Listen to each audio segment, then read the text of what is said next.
Hello, today I'm going to be making a salad that exhibits two fundamental kitchen science topics, browning and emulsification.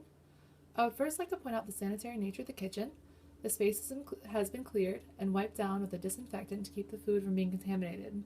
After all, safety is the number one thing to keep in mind in a kitchen. If you look over here, I have a plate of spinach.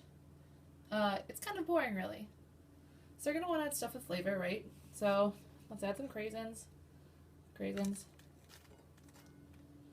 That's a little better. Sunflower seeds. Yep, that's good too, but it kind of needs more. So naturally, to make a salad more appealing, we can add salad dressing. But why buy a bottle when you can make your own? We can make basic vinaigrette with just oil and vinegar with salt and pepper to taste. And salad dressings like this one are emulsions. An emulsion is a mixture of two things that maintain their distinct characteristics and involve small droplets of one liquid, called the dispersed phase, and another liquid, called the continuous phase.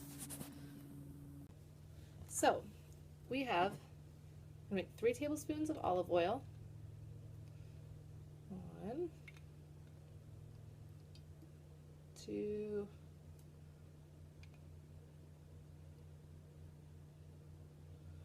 3, and 2 tablespoons of apple cider vinegar.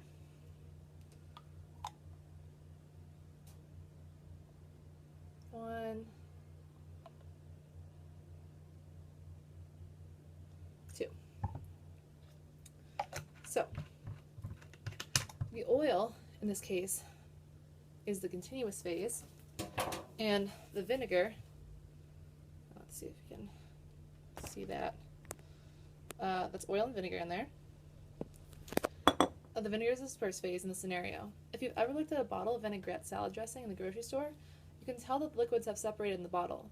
This is because the vinaigrettes like this one are only temporary emulsions. So let me explain.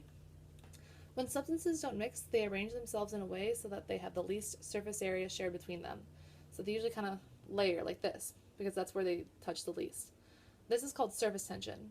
So if you mix, shake, and blend something, and so on, other types of things like that, that's called shearing power, and that breaks up the dispersed phase to create the emulsion. The smaller the dispersed phase particles are broken into, the more stable the emulsion. However, it is still only temporary unless you add an emulsifier. For example, egg yolks contain lecithin, a phospholipid that links two immiscible substances like fat and water. It can do this because of its hydrophilic head, which links with water, and its hydrophobic tail, which links with the fats. This stabilizes an emulsion.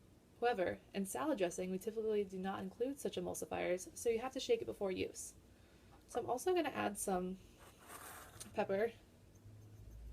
Just a little bit of pepper. It's to taste, so however much you want. And a little bit of salt.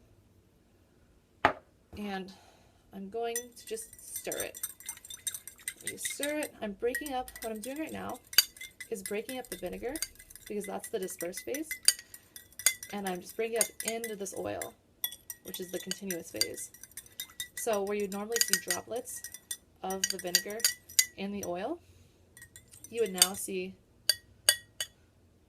that it is actually just all mixed together there.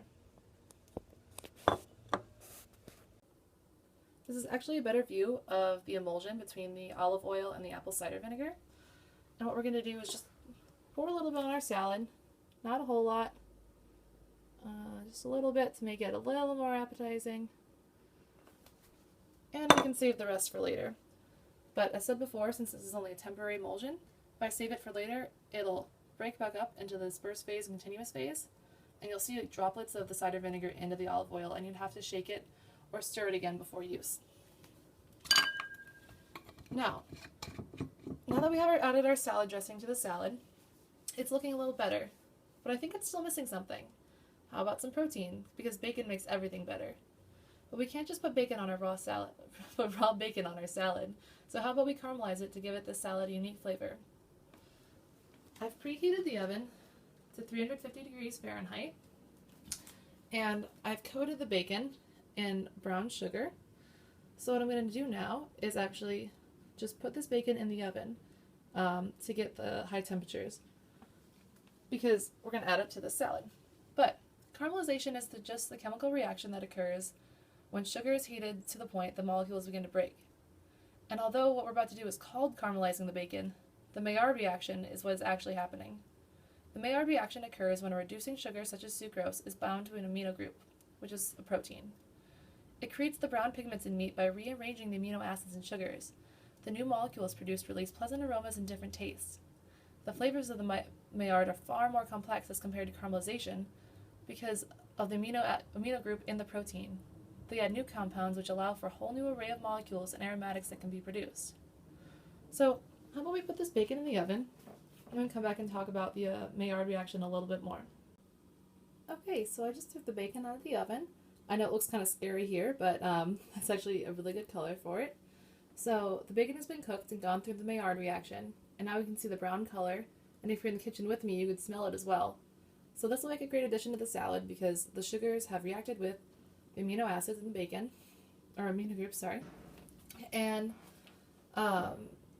they have, in the heat, have reacted and created new compounds, which has created the brown pigment, the smell, and the new flavors. So we're going to add this to the salad and then have a complete meal.